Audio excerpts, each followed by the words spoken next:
Bonjour à tous. Dossier 1, les sources du droit comptable et normalisation. Donc normalement, tout le monde a eu le poli qui vous a été distribué cette semaine. Ce que je vous propose, et à titre exceptionnel, c'est de faire le cours donc, dans cette vidéo. La semaine prochaine, bien sûr, ce sera fait en amphi. On va faire donc le dossier 1, c'est-à-dire une introduction générale sur ce qu'est la comptabilité. On va faire un petit tour historique, on va regarder la normalisation. On commencera donc les choses sérieuses uniquement dans le dossier 2. Il y aura des TD, des exercices à partir du dossier 2. Donc on a quand même 12 dossiers à voir au cours de ce semestre. On va faire de la comptabilité dite financière ou comptabilité dite générale. Il y aura une suite dans le semestre 2. Et il y aura donc une comptabilité de gestion qui sera commencée au cours du semestre 2 dans la seconde partie. Je vous expliquerai un petit peu la différence entre la compta financière et la compta de gestion d'ici quelques minutes. Donc je ne vais pas forcément tout relire à la lettre, parce que de toute façon vous avez le poli sous les yeux, vous êtes capable de le lire, il faudra le compléter à certains moments. Et puis il y aura un schéma à la fin, il y aura une deuxième vidéo que j'avais déjà fait il y a quelques années pour remplir ce schéma avec un QR code. Attention, ce QR code ne fonctionne plus pour une raison que je ne m'explique pas. Donc j'ai remis la vidéo en ligne sur YouTube et je vous mettrai dans la description de cette vidéo le lien pour lire la vidéo du schéma. Alors, à quoi sert la comptabilité? Eh bien, la compta, c'est un moyen de transcrire toutes les opérations financières d'une entreprise sur une période donnée, en général un exercice de 12 mois.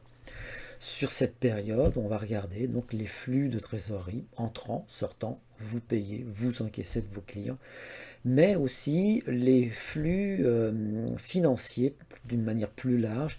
Donc vous avez acheté, mais vous n'avez pas encore réglé la facture. Et bien on va quand même constater le fait que vous avez acheté quelque chose, ou vous avez acheté une prestation de service. Elle a été faite. Vous allez donc enregistrer des charges en fonction de son engagement, des produits aussi. Et l'encaissement ou le décaissement aura lieu peut-être plus tard.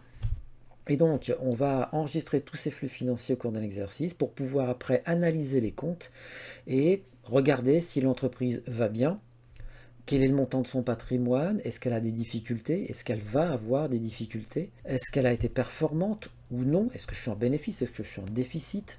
On va pouvoir à partir de là aussi calculer les impôts de la société, quelle est la valeur de l'entreprise. Vous voulez négocier un emprunt auprès de la banque va vous réclamer vos comptes aussi pour voir quelle est la santé financière de votre entreprise, est-ce que vous allez être capable de rembourser l'emprunt.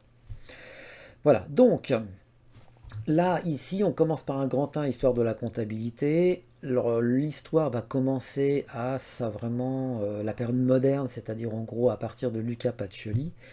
Ça ne veut pas dire que la compta n'existait pas avant. On a retrouvé en Égypte antique des tablettes en argile retraçant donc les comptes de certains artisans. C'était une comptabilité dite de trésorerie, extrêmement simple, des flux entrants, des flux sortants, point. À partir de l'Égypte antique ensuite, la comptabilité a commencé à se structurer sous la Rome antique. Je vous conseille un excellent livre. Pour celles et ceux qui sont intéressés, je ne sais pas si vous le voyez bien, ça s'appelle La comptabilité à Rome. Et là, il faut aimer le latin. Mais dedans, on vous explique en fait, en droit latin, on avait déjà commencé à poser toutes les bases de la comptabilité dite moderne. Cette comptabilité sous la Rome antique, ensuite après, sera reprise par les marchands italiens sous la Renaissance. Et c'est là où on arrive à Luca Pacioli, qui est un moine franciscain, qui va être le premier à laisser une trace écrite. Alors en réalité, c'est pas tout à fait le premier, mais c'est celui dont on retient le nom, qui a écrit un traité de mathématiques. Alors je vous montre quand même qui était Luca Pacioli, ça vous donne une petite idée. Le voilà.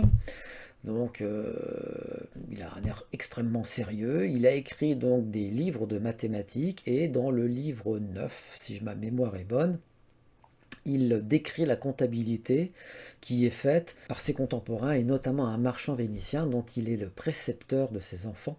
Donc il éduque ses enfants et il regarde le marchand vénitien faire sa comptabilité moderne, c'est-à-dire en partie double, on expliquera après. Et donc dans un de ses livres, il décrit donc la comptabilité, puisqu'à l'époque la comptabilité est considérée comme des mathématiques. C'est lui qui est considéré comme le père de la compta. Voilà, ça ne veut pas dire que c'est lui qui l'a inventé, bien sûr.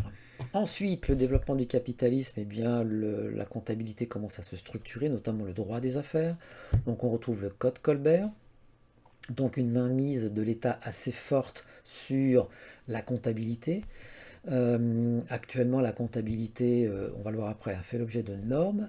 Nos normes et ces normes sont régies par l'administration. Pourquoi? Parce que la comptabilité sert à l'INSEE pour établir certaines statistiques, notamment calculer le produit intérieur brut, ce qu'on appelle le PIB, par exemple. Mais on regarde les créations d'entreprises, les destructions d'entreprises, le montant des impôts. Ça sert pour l'administration fiscale, bien sûr, et puis ça sert aussi au chef d'entreprise comme un outil de gestion de son entreprise. La principale source d'information du chef d'entreprise, c'est la comptabilité. C'est ça qui lui permet de savoir où il en est, quel est le montant de son chiffre d'affaires, de sa trésorerie, de ses charges, pour voir si l'entreprise va ou ne va pas bien. Sous Colbert, ça commence à se structurer. Donc l'admission de la comptabilité comme moyen de preuve auprès des juges des tribunaux de commerce est admise, ce qui est toujours le cas. Ensuite, les grandes compagnies commerciales et les sociétés anonymes vont commencer à faire apparaître donc un code de commerce de plus en plus sophistiqué, donc code de commerce en 1807, loi sur les sociétés commerciales en 1867. L'extension de des fonctions de la comptabilité, donc à l'origine c'est une simple mémoire écrite du commerçant, ce que je vous expliquais par exemple sous l'Égypte antique. Ça devient un outil de gestion des entreprises, puis d'information du public, puisqu'on peut récupérer la comptabilité des entreprises qui ont l'obligation, pas toutes, mais de déposer leurs comptes auprès des greffes du tribunal de commerce, et donc on peut récupérer sur le net. Comme par exemple, à la fin de votre cours, je vous ai mis les comptes d'une entreprise qui s'appelle Festilet, une entreprise qui se trouve vers Saint-Parot-Tertre. C'est pour ça que je vous l'ai mise, que j'ai récupérée sur Internet. Donc dedans, vous avez le bilan, le compte de résultat et l'annexe, c'est-à-dire la notice qui explique quelles sont les méthodes que l'on a utilisées pour évaluer tel ou tel bien ou telle dette. Et donc ça va vous donner un petit exemple. Ça devient un outil de gestion en interne, on l'utilise pour prendre des décisions, pour piloter l'entreprise, et un outil d'information du public.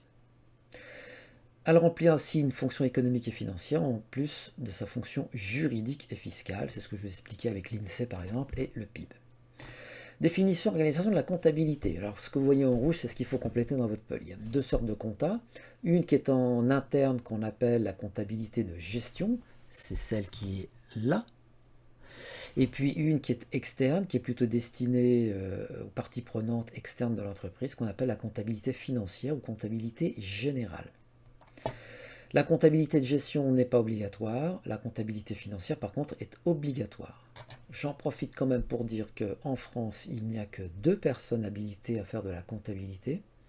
Le chef d'entreprise lui-même qui peut déléguer son autorité à un comptable, un chef comptable, un directeur administratif et financier en interne. Et sinon, l'autre personne, c'est l'expert comptable. En dehors de ces 2 cas-là, vous n'avez pas le droit. C'est un délit d'exercice illégal de la comptabilité. Donc la comptabilité financière ou comptabilité générale est obligatoire, elle est normalisée à travers un document qu'on appelle le plan comptable général, je vais vous le montrer après. Donc ça enregistre toutes les transactions monétaires. La comptabilité de gestion compta analytique que l'on fera au semestre 2, on commencera. On ferait ça aussi au S3, et puis les GC2F, eux, continueront un petit peu plus après.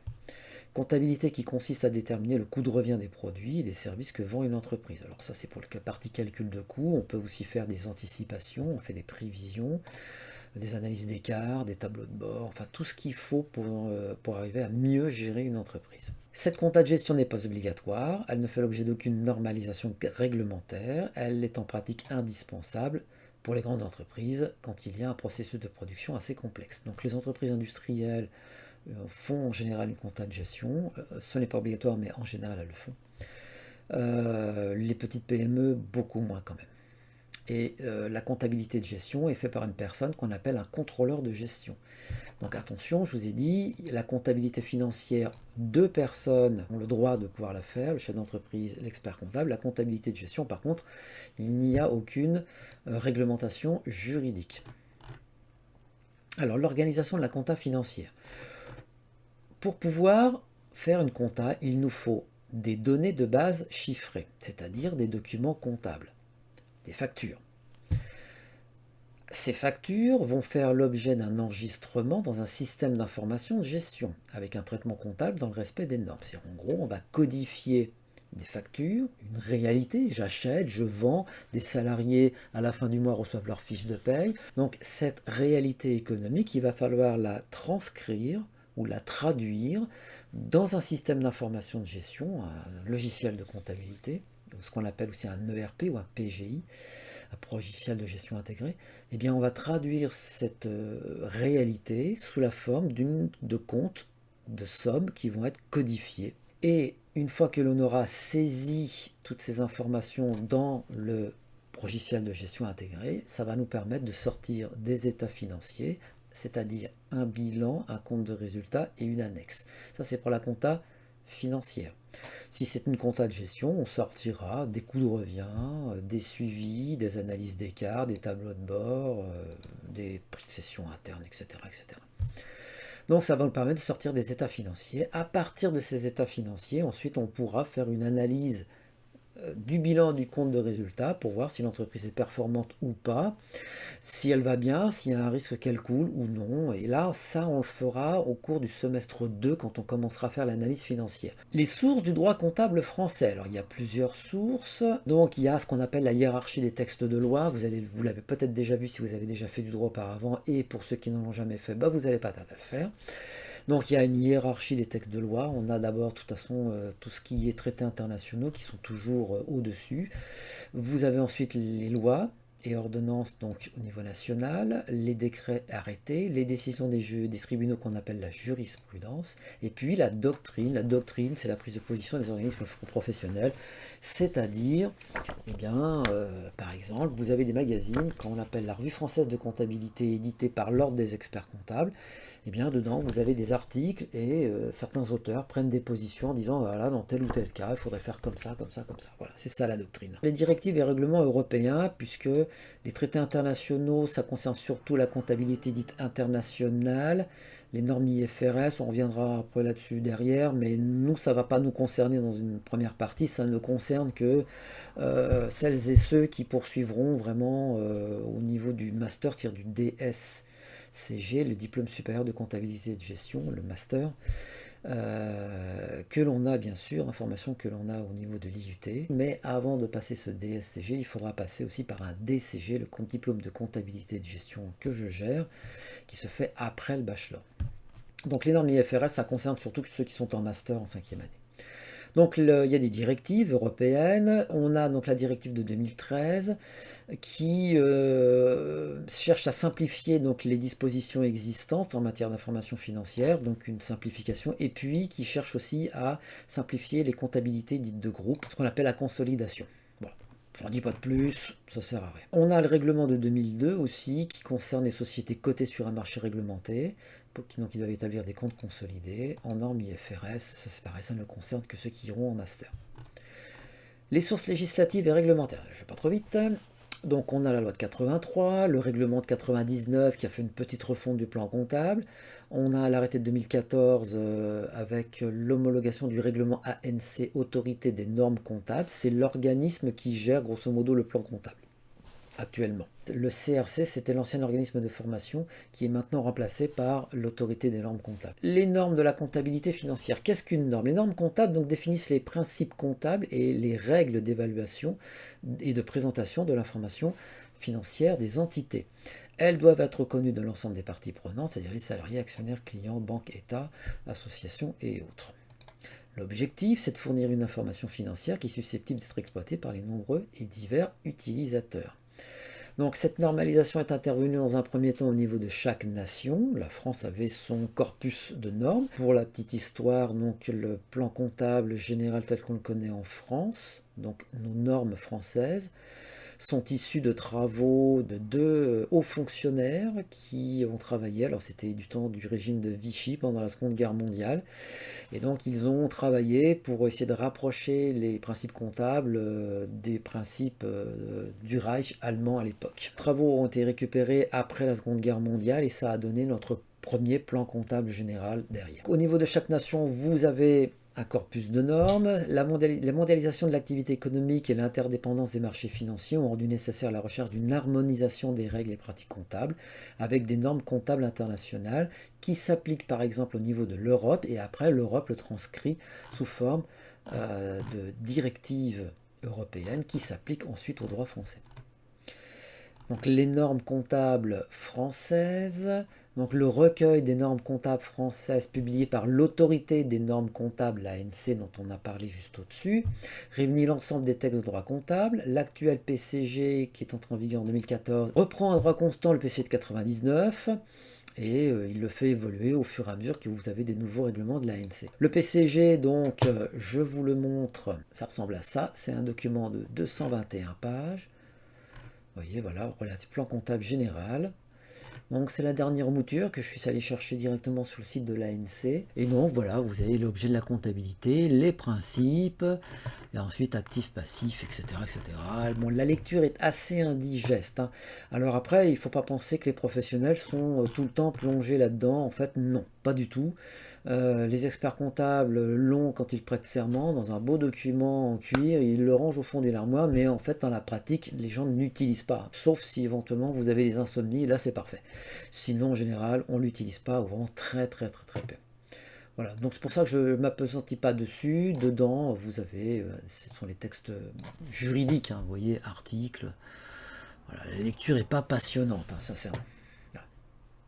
Donc je passe. Donc vous avez des livres, vous en avez 4.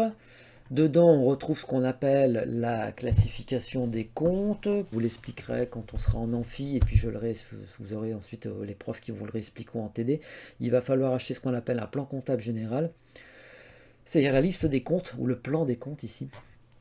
Un petit document de quelques euros qu'il va falloir trouver à la FNAC, chez Cultura, ou sur Amazon ou autre.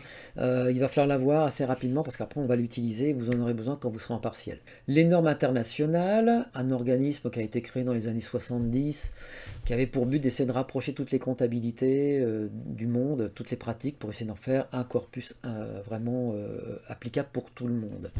Le but du jeu, c'est de faire une seule comptabilité, mais ça doit permettre de faciliter l'analyse financière des comptes d'une société. Selon que vous êtes dans tel ou tel pays, les normes ne sont pas les mêmes, la façon de comptabilité des opérations ne sont pas les mêmes, et donc il est difficile de faire des analyses financières et donc de se donner une idée fiable de la santé financière d'une entreprise. Et donc le but, c'est d'essayer de rapprocher les pratiques pour en faire voilà, un plan comptable, mais au niveau international. Elle ne s'applique pas en France, sauf pour les sociétés cotées. Voilà, il y a toujours l'histoire de l'étude qui avait été faite entre une société américaine et une autre suisse, et selon que l'on était en Suisse ou aux États-Unis avec les mêmes opérations, on obtenait un déficit d'un côté et un bénéfice de l'autre. Par exemple, certains biens, une immobilisation que vous louez en France, puisque vous louez un bien, un ordinateur, une machine, un tracteur, vous n'en êtes pas propriétaire. Donc ça ne figure pas dans votre bilan, ça ne fait pas partie de vos biens, le bien ne vous appartient pas. Dans une comptabilité de type anglo-saxonne, ce bien vous l'utilisez, donc vous le mettez dans votre bilan puisque vous l'utilisez. On ne cherche pas le lien juridique, on cherche simplement à regarder la réalité économique. Le bien est chez vous, vous l'utilisez pour produire, vous le mettez dans les immobilisations, donc dans les biens durables. Vous voyez, il y a des différences qui font que on a du mal après à faire l'analyse financière des sociétés. La Commission européenne a décidé en 2002 de rendre obligatoire ces normes pour les sociétés cotées dans l'UE. Donc nous, ça ne nous concerne pas. Les acteurs. Donc qui fait cette réglementation comptable en France? Eh bien, on a un acteur qu'on appelle l'ANC, l'autorité des normes comptables. C'est la fusion de ce qu'on appelait avant le CRC et le CNC. Et donc ils ont fusionné, on a récupéré ce qui a été fait avant, et puis vous avez d'autres décisions qui ont été prises après. Ces missions, donc établir des prescriptions, donner un avis, émettre de sa propre initiative des avis, des prises de position, et coordonner à la synthèse des travaux théoriques et méthodologiques. Donc je ne lis pas tout, hein, vous le lirez vous-même. L'autorité des marchés financiers, c'est le gendarme de la bourse, ça ne concerne que les sociétés cotées, sociétés du CAC 40 par exemple. Donc là, pareil, ça ne nous concerne pas.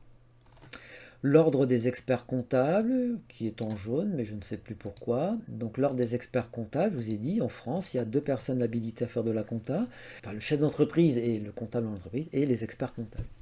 Et donc l'ordre des experts comptables publie des avis et des recommandations sur les missions de l'expert comptable, sur le comportement professionnel de ses membres à travers un code de déontologie. L'expert comptable a une mission de type économique, il relève du ministère de l'économie et des finances. C'est une profession libérale, où vous travaillez pour votre propre compte, donc il faut avoir le diplôme d'expert comptable pour pouvoir s'inscrire au niveau de l'ordre. ou vous pouvez travailler comme salarié dans une entreprise ou dans un cabinet. Et puis les commissaires aux comptes, par contre, ont une mission de type juridique. Ils dépendent du ministère de la Justice. Et donc leur mission, c'est de contrôler les comptabilités pour vérifier qu'il n'y a pas de malversation dedans. S'il y en a, ils doivent dénoncer ces malversations auprès du procureur de la République. Et puis le procureur de la République donc donne suite ou non. La CNCC, la compagnie, donne son avis au garde des Sceaux sur les problèmes de contrôle des comptes et peut soumettre des propositions. Donc quand vous êtes expert comptable, stagiaire, c'est-à-dire quand vous avez fini le bac plus 5, vous avez 3 ans de stage rémunéré en tant qu'expert comptable stagiaire, ou ce qu'on appelle maintenant mémorialiste, et puis en même temps, vous faites aussi le stage de commissariat aux comptes. Donc, en tant que personne physique, vous pouvez à la fin être soit expert comptable, soit commissaire aux comptes, ou les deux. Mais pas sur le même dossier, bien sûr. En France, c'est illégal. Vous ne pouvez pas être expert comptable pour un client et en même temps commissaire aux comptes. Parce que sinon, évidemment, vous pouvez trafiquer la comptabilité et puis derrière les certifier et puis tout va bien. Il faut bien penser que la certification est importante parce que ça permet aux parties prenantes de savoir que la comptabilité a été faite dans les règles, c'est-à-dire qu'elle est fiable et donc on peut avoir confiance dans les états financiers. Une banque va vous réclamer la compta quand vous allez faire une demande de prêt. Et elle va faire une analyse de vos comptes que vous allez donc lui donner. Si la compta que vous lui donnez est trafiquée, évidemment, bien sûr, vous pouvez certainement récupérer l'emprunt. Mais là, ça s'appelle une fraude, ça s'appelle une escroquerie. Donc là, c'est illégal. Alors on a de temps en temps des malversations financières. On a actuellement le cas de William Sorin, je pense que tout le monde connaît la marque. Eh bien, la dirigeante, avant de décéder, et que l'affaire soit revendue, eh bien, avait trafiqué sa comptabilité. On l'appelait Mamie Cassoulet. Elle avait trafiqué sa comptabilité pendant des années. Les comptes avaient été validés par des commissaires aux comptes pendant des années. Et là, les commissaires aux comptes se retrouvent en justice, parce que là, on a découvert le poteau rose. Eux n'avaient rien vu. Et donc là, ils risquent cher. Donc voilà, une mission où on fait la compta, une mission où on contrôle la compta. On fait soit l'un, soit l'autre, soit les deux, mais pas sur le même dossier, c'est illégal. Les principes de la comptabilité. Donc, on a le principe d'image fidèle. Je vous ai dit, il faut qu'on ait confiance. Vraiment, c'est très très important. Il faut qu'on ait confiance dans la comptabilité qui sort, c'est pour ça qu'elle est normée. Donc, cette confiance, elle se traduit par ce qu'on appelle une image fidèle. Donc, le PCG précise que la comptabilité doit donner une image fidèle. C'est l'article 121 alinéa 1 que je vous ai remis, que vous allez pouvoir reprendre. Et donc, c'est un système d'organisation permettant de saisir, classer, enregistrer les données de base chiffrées, présenter des états, donnant une image fidèle du patrimoine, de la situation financière et du résultat à la date de clôture. Pour obtenir cette image fidèle, il va falloir qu'on respecte un certain nombre de principes, ce qu'on appelle les grands principes comptables. C'est, si vous voulez, ce qui nous permet, dans une situation un peu complexe, de garder un petit peu le cap au nord. Voilà, on revient sur les grands principes fondamentaux. Et donc, dans ces principes fondamentaux, on ne va pas forcément tous les voir. On a la comparabilité et la continuité d'activité. Donc, la comptabilité permet d'effectuer des comparaisons périodiques, une fois par exercice, et d'apprécier l'évolution de l'entité dans une perspective de continuité d'activité. Vous comparez vos comptes par rapport à l'année dernière, ou aux autres années. Régularité et sincérité, la compta est conforme aux règles et procédures en vigueur qui sont appliquées avec sincérité afin de traduire la connaissance que les responsables de l'établissement des comptes ont de la réalité et de l'importance relative des événements enregistrés. Et en cas exceptionnel où l'application d'une règle comptable ne donne pas cette image fidèle, on peut y déroger. Le but du jeu, c'est de donner l'image la plus fidèle possible. Sinon, normalement, on doit continuer à garder les mêmes principes d'évaluation des biens et des dettes. La prudence, très important la prudence, on en parlera surtout au S2. La comptabilité est établie sur une base d'appréciation prudente pour éviter le risque de transfert sur les périodes à venir d'incertitudes présentes et susceptibles de grever le patrimoine et les résultats de l'entité. Quand j'ai un risque d'avoir une charge, eh bien je l'enregistre toujours. Si j'ai un risque d'avoir un produit, je ne l'enregistre pas parce que c'est potentiel, ce n'est pas réel. Donc les produits, je les enregistre quand ils sont vraiment certains. Les charges, par contre, eh bien, même si elles sont potentielles, je les enregistre quand même. J'applique le principe de prudence, je me dis attention, je regarde plutôt le pire, je risque d'avoir une charge, donc je l'enregistre. J'ai un procès avec un salarié. Le salarié au prud'homme me réclame une somme d'argent. Mon avocat me dit que j'ai toutes les chances de gagner. Eh bien, je ne vais pas constater le fait que je vais gagner mon procès et je vais récupérer quelque chose. Non, je vais constater dans mes charges le montant que mon salarié me réclame, même si j'ai toutes les chances de gagner. C'est le principe de prudence. Et puis la permanence des méthodes, j'ai appliqué une méthode pour évaluer des biens, par exemple des stocks. Vous allez voir plus tard, on verra l'évaluation des stocks, il y a plusieurs méthodes. Et bien quand j'ai appliqué une méthode, normalement je ne change pas et je dois appliquer tout le temps la même méthode. Comme ça je peux comparer d'un exercice à un autre le montant de mes stocks parce que je sais qu'ils sont évalués de la même manière. On peut déroger à cela, on l'avait déjà vu tout à l'heure, à partir du moment où on explique pourquoi on a changé la méthode et on montre l'impact de l'évaluation de la méthode sur le résultat de l'exercice. C'est ce qui est expliqué là. Voilà, tout ça, c'est synthétisé dans ce schéma ici que vous avez normalement. Je vous ai expliqué tout à l'heure que le QR code malheureusement ne fonctionne plus. Il a fallu hier que je remette la vidéo sur YouTube.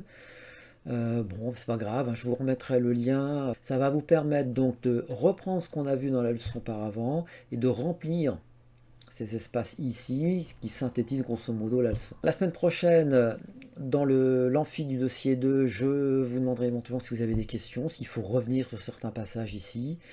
N'hésitez pas, il n'y a pas de souci, on réexpliquera et puis après on va commencer à attaquer les principes de la comptabilité, on va commencer à aborder la technique comptable. Donc à la semaine prochaine. Au revoir.